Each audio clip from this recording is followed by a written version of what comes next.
రేవంత్ రెడ్డి పైన ఉన్నటువంటి వ్యతిరేకత, కాంగ్రెస్ పైన ఉన్నటువంటి వ్యతిరేకత కాస్త మళ్ళీ కేసీఆర్కు ఫేవర్ అవుతుంది.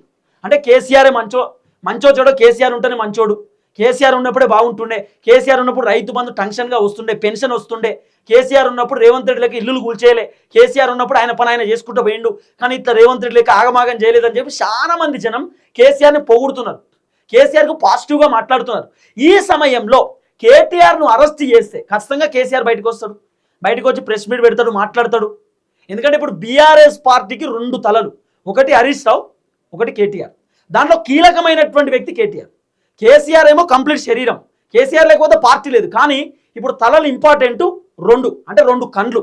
తల ఏమో కేసీఆర్, రెండు కండ్లు, ఒకటి హరీష్ రావు, ఒకటి కేటీఆర్. కాబట్టి ఇప్పుడు కేటీఆర్ జైలుకు పోతే బీఆర్ఎస్కి డ్యామేజ్ అవుతుందా, బీఆర్ఎస్కి ఫేవర్ అవుతుందా అని ఆలోచిస్తున్నట్టు అన్న రేవంత్ అన్న. ఎందుకంటున్నా అంటే ఇప్పుడు కేటీఆర్ని ఒకవేళ రేవంత్ రెడ్డి జైల్లో పెట్టిననుకో, బీఆర్ఎస్ వాళ్ళు పొద్దుగాల లేసి ఏం మాట్లాడతారు తెలుసా?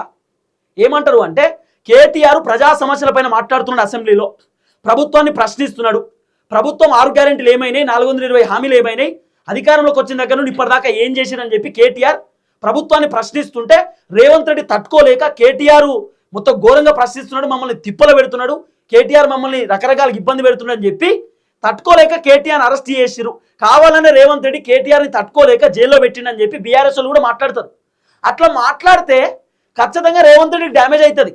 తర్వాత ఇప్పుడు కేటీఆర్ పాదయాత్ర అంటున్నాడు, లేకపోతే కేటీఆర్ ప్రజా సమస్యలపైన గట్టిగా మాట్లాడుతున్నాడు. లగేచర్ల ఇష్యూలో కేటీఆర్ అక్కడికి పోయి మాట్లాడిండు, వెలుగు మాటల ఇష్యూలో మాట్లాడిండు. ఇప్పుడు రకరకాల ఇష్యూస్ పైన కేటీఆర్ ఫైట్ చేస్తున్నాడు. అంటే ప్రతిపక్ష పార్టీ కాబట్టి ప్రజల తరపున కేటీఆర్ గట్టిగా మాట్లాడుతున్నాడు.